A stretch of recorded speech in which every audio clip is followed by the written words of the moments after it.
ஆண்டவர் இரட்சகரமாக இயேசுவின் இனிதான நாமத்தினால் உங்களை வாழ்த்துகிறேன். இந்த நாள் நம்முடைய ஆவிக்குரிய சிந்தனைக்காக சங்கீதம் 27:5 நான் வாசிக்கிறேன்.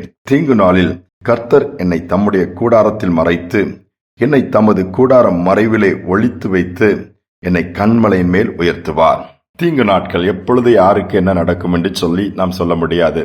விபத்துக்களை குறித்து கேள்விப்படுகிறோம், ஆபத்துகளை குறித்து கேள்விப்படுகிறோம், பூமி அதிர்ச்சிகளை குறித்து கேள்விப்படுகிறோம். இன்னும் பலவித செய்திகளை நமக்கு பாதிக்கக்கூடியதாய் பிரேக்கிங் நியூஸ் அல்லது நம்மை துக்கப்படுத்தக்கூடியதாக தான் பார்க்கிறோம். ஆனால் அந்த தீங்கு நாட்கள் அல்லது இப்படிப்பட்ட ஒரு காலகட்டத்திலே கர்த்தர் தம்முடைய பிள்ளைகளை தமது கூடாரத்திலே மறைத்து ஒளித்து வைத்து அதோடு விட்டுவிடாமல் கன்மலையின் மேல் உயர்த்துவாராம். தாவீதுடைய வாழ்க்கையில் அந்த அனுபவத்தை சொல்லுகிறார். தாவீதுக்கு எல்லா பக்கங்களிலும் போராட்டம் தான். எப்பொழுது தேவனுடைய ஆவியானவர் அவனை பிரித்தெடுத்து நிரப்பி வழிநடத்த ஆரம்பித்தாரோ அன்றையிலிருந்து அவன் ஆடு மேய்க்கிற காலங்கள் எடுத்துக்கொள்ளலாம், எல்லா பக்கத்திலுமே கர்த்தர் கைவிடவே இல்லை.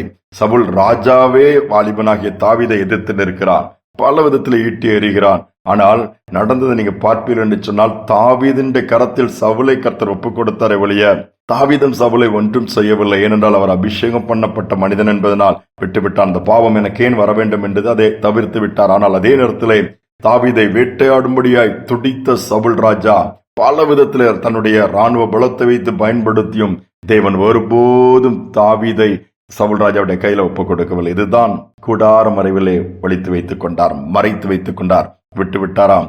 அதே சவுலின் ராஜ்யபாரத்தை தாவீது பக்கமாய் கர்த்தன் திருப்பி அங்கே மேலே உட்கார வைத்து ஆளுகை செய்ய வைத்தார். இதுதான் ஆண்டவருடைய செயல். ஏன் நமக்கும் அதை செய்ய விரும்புகிறார்? ஒரு அருமையான சகோதரன் எப்படியாவது வெளி தேசத்துக்கு போய் அதிகமாய் பணத்தை சம்பாத்தியம் பண்ணி தன்னுடைய குடும்பத்தின் நிலைமையை அடுத்த லெவலுக்கு கொண்டு வர வேண்டும், பணப்பிரச்சனை தரித்திரங்கள்லாம் மாற்ற வேண்டும் என்று முயற்சி எடுக்கிறார். பல விதத்தில் முயற்சி எடுத்து கடைசியிலே போகலாம் என்கிற ஒரு நிலைமை வந்து விட்டார். ஆனால் அவனுடைய தாய்க்கு அதிலே உடன்பாடு இல்லை. அவர்கள் படுத்த படுக்கையா இருக்காங்க. மகனே, நீ போக வேண்டாம், ஆண்டவர் ஆசீர்வதித்தால் இந்த தேசத்திலே இங்கே கூட உன்னை உயர்த்த முடியுமே, நடத்த முடியுமா? அந்த தம்பிக்கு அந்த உடன்பாடே இல்லை. முயற்சி எடுக்கிறான். கடைசியில பணத்தை எல்லாம் வாங்கி கொடுக்கிறான். கொடுத்து போகும்போது கடைசியில் என்னானது, இவனோடு கூட அநேகர் அதிலே ஆயத்தமாகிறார்கள். இவன் போக முடியாமல் ஏமாற்றப்பட்டு விடுகிறான். மற்றவர்களாம் போயிட்டாங்க. இது இவனுக்கு இன்னும் அதிகமான துக்கம். விருப்பம் நிறைவேறல, அதோடு போன பரவாயில்ல என்று பணமும் வீணாய் போய்விட்டது. அந்த ஏஜென்ட்ட கொடுத்து நான் ஏமாந்துட்டேன்னு சொல்லி புலம்பிக் கொண்டிருக்கிறான். அந்த அம்மா திருப்பி சொல்றாங்க, கவலைப்படாத, பணத்தை எப்ப வேண்டுமானாலும் சம்பாத்தியம் பண்ணி கொள்ளலாம், ஆண்டவர் கையில கொடுத்துருக்கும் போது அங்கு போனவர்கள் சந்தோஷமாக இருப்பார்கள் நினைத்துக் கொண்டுதான் விசாரிக்க ஆரம்பித்தான். அவர்களை தொடர்பு கொள்ளவே முடியாது.